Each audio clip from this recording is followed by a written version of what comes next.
55세 자영업 사장님, 예상 밖의 선택으로 월 고정비를 반으로 줄이다. 은퇴 준비 생각보다 지금의 문제입니다. 은퇴는 아직 멀었지. 저도 예전엔 그렇게 생각했습니다.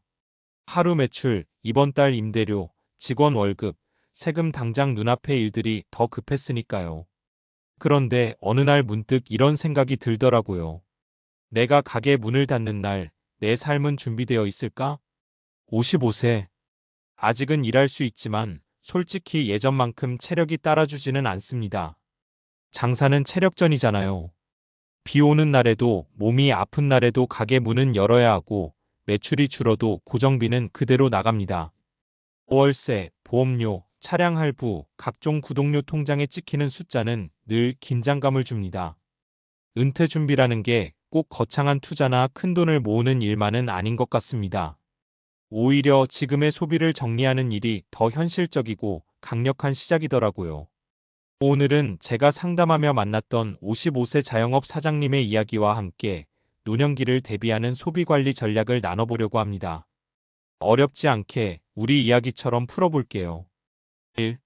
나는 아직 벌고 있으니까 괜찮다는 착각. 이 사장님도 처음엔 이렇게 말씀하셨어요. 아직 월 500은 벌어요. 애들 다 컸고 당장 급한 건 없어요. 그런데 문제는 버는 돈이 아니라 남는 돈이었습니다. 가게 월세 180만 원, 관리비 공과금 70만 원, 차량 리스 85만 원, 보험료 60만 원, 각종 카드 할부 120만 원, 통신비 구독료 등 40만 원. 합쳐보니 월 고정비가 500만 원이 넘었습니다. 매출이 조금만 흔들려도 바로 적자 구조였죠. 은퇴 준비의 첫걸음은 얼마를 모을까? 가 아니라 지금 구조가 유지 가능한가? 를 보는 겁니다. 2. 예상 밖의 선택 줄이는 결단. 이 사장님이 한 선택은 의외였습니다. 더 벌기 위해 가게를 확장한 게 아니라 오히려 줄였습니다. 가게 규모 축소.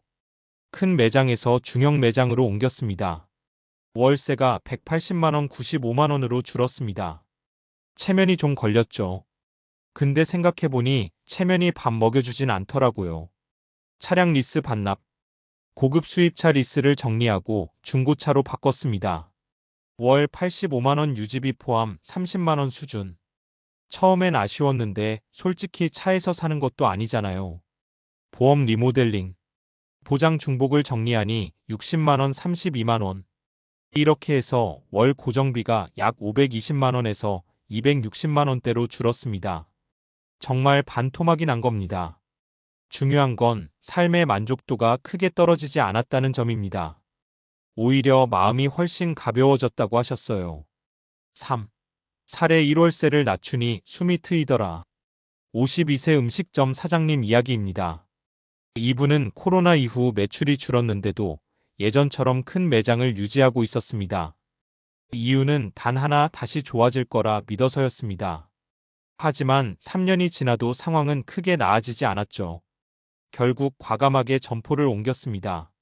월세 250만 원, 130만 원. 처음엔 단골이 줄까봐 걱정했는데 오히려 운영 효율이 좋아졌습니다. 인건비도 줄고 재고 관리도 쉬워졌습니다. 그분이 하신 말이 기억에 남습니다. 은퇴 준비는 돈을 더 모으는 게 아니라 나가는 돈을 줄이는 거였어요. 이 말 정말 공감되지 않으세요? 4. 사례 이 자식에게 쓰는 돈도 전략이 필요하더라. 55세 학원 운영 사장님 이야기입니다. 자녀는 이미 취업했는데도 생활비 일부를 계속 지원하고 계셨습니다. 그래도 부모인데 하는 마음이 컸죠. 5월 100만 원씩 보내던 지원금을 줄이고 대신 이렇게 말했습니다. 이제는 엄마 아빠 노후 준비해야 해. 처음엔 자녀가 서운해했지만 오히려 나중엔 고맙다고 했답니다. 엄마 아빠가 안정돼야 나도 마음이 편하다고요. 그 돈을 매달 연금저축과 비상자금 통장에 넣기 시작했습니다. 5년이면 6천만 원입니다. 이건 단순한 돈이 아니라 노년의 선택권입니다. 5. 사례 3 구독과 습관이 만든 보이지 않는 구멍. 54세 카페 사장님은 자신이 절약형이라고 생각했습니다. 그런데 카드 내역을 같이 보니 OTT 4개, 음악 스트리밍 2개, 헬스장, 골프 연습장, 온라인 강의, 각종 정기 배송 서비스, 합치니 월 28만 원이었습니다. 이게 이렇게 많았어요? 하나씩 정리하니 10만 원 이하로 줄었습니다. 연 200만 원 가까이 절약입니다.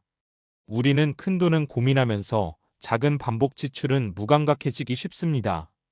은퇴 준비는 이런 새는 돈을 막는 데서 시작됩니다. 6. 은퇴 준비 관점에서 꼭 점검할 3가지. 월 고정비를 연금 예상 수령액 이하로 낮춰라. 국민연금, 개인연금 등을 합쳐 월 20만 250만 원이 예상된다면 생활 고정비를 그 이하로 맞추는 연습을 지금부터 해야 합니다. 그래야 은퇴 후에도 삶의 질이 급격히 떨어지지 않습니다. 체면 소비를 줄여라. 차 매장 규모, 모임에서의 소비. 솔직히 남의 시선이 들어간 소비가 꽤 많습니다. 은퇴 이후엔 그 시선보다 내 건강과 현금 흐름이 더 중요합니다. 지금 잘 버니 괜찮다는 말을 경계하라. 자영업은 소득이 일정하지 않습니다. 건강 문제 하나만 생겨도 상황은 급변합니다. 고정비가 낮으면 위기에서 버틸 힘이 생깁니다. 이게 바로 노후 준비의 핵심입니다. 7. 줄이는 선택은 패배가 아니다. 많은 분들이 이렇게 말합니다. 이 나이에 줄이면 초라해 보이지 않을까요? 그런데 저는 오히려 반대로 생각합니다. 줄일 수 있는 용기가 진짜 준비된 사람의 태도라고요. 55세는 늦은 나이가 아닙니다. 오히려 방향을 바꾸기에 가장 현실적인 시기입니다. 월 고정비를 반으로 줄인 그 사장님은 지금 이렇게 말합니다. 이제는 장사가 안 되는 날도 덜 무서워요. 이 한마디가 모든 걸 설명합니다. 은퇴는 어느 날 갑자기 시작됩니다. 하지만 준비는 오늘부터 할 수 있습니다. 더 벌려고만 애쓰기보다 지금 구조를 가볍게 만드는 것. 그 선택이 노년의 삶을 훨씬 단단하게 만듭니다. 혹시 지금 통장에 찍히는 숫자를 보며 마음이 불안하다면 투자 상품을 찾기 전에 먼저 이렇게 물어보세요. 내가 줄일 수 있는 건 무엇이지? 답은 생각보다 가까이에 있습니다. 8. 소비 줄이기가 주는 과학적 심리적 장점. 스트레스 감소와 뇌 건강. 월 고정비가 높은 상태에서는 소득 변동이나 예상치 못한 지출이 발생할 때마다 만성 스트레스가 생깁니다. 연구에 따르면 지속적인 재정 스트레스는 코르티솔 호르몬 수치를 높이고 장기적으로 심혈관 질환과 뇌인지 기능 저하에 영향을 줍니다. 즉, 고정비를 줄이면 단순히 돈이 남는 것이 아니라 뇌와 심장이 편안해지는 효과도 생깁니다. 소비 조절과 습관 형성. 사람은 하루에 평균 20만 300번 정도 선택을 합니다. 그중 작은 지출도 반복되면 연간 수십만 원 이상이 새나갑니다. 행동경제학 연구에서는 이런 소액 반복 지출을 줄이는 것이 재정적 자기통제 능력 셀프-마이너스 컨트롤 향상과 직결된다고 합니다. 즉, 구독료, 카드 할부, 체면, 소비 등을 점검하면 단순 절약을 넘어 건강한 재정 습관이 형성됩니다. 재정 안정이 노후 건강으로 연결. 고정비를 줄이고 저축연금에 돈을 배치하면 은퇴 후에도 심리적 안전망이 확보됩니다. 심리학 연구에 따르면 재정적 안전망이 있는 사람은 수면 질이 개선되고 우울감이 감소하며 사회적 활동 참여율도 높아집니다.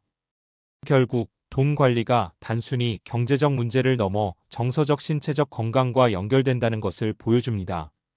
9. 실천 포인트 줄이기를 시작하는 단계별 전략. 한눈에 보기 월별 지출 내역을 카테고리별로 작성. 우선순위 정하기 필수 vs 선택 소비를 구분. 소액부터 제거 반복 지출 구독, 정기 배송, 과도한 외식부터 조정. 고정비 재검토 임대료, 차량, 보험 등 큰 비용 구조 재설계. 저축연금 연결 절약액을 노후 대비 자금으로 자동 이체. 과학적 연구에서도 작은 습관의 변화가 장기적 재정 건강을 만든다는 결과가 나와 있습니다. 즉, 월 10만 20만 원씩 줄이는 것만으로도 10년 후에는 수천만 원의 여유를 만드는 셈이죠.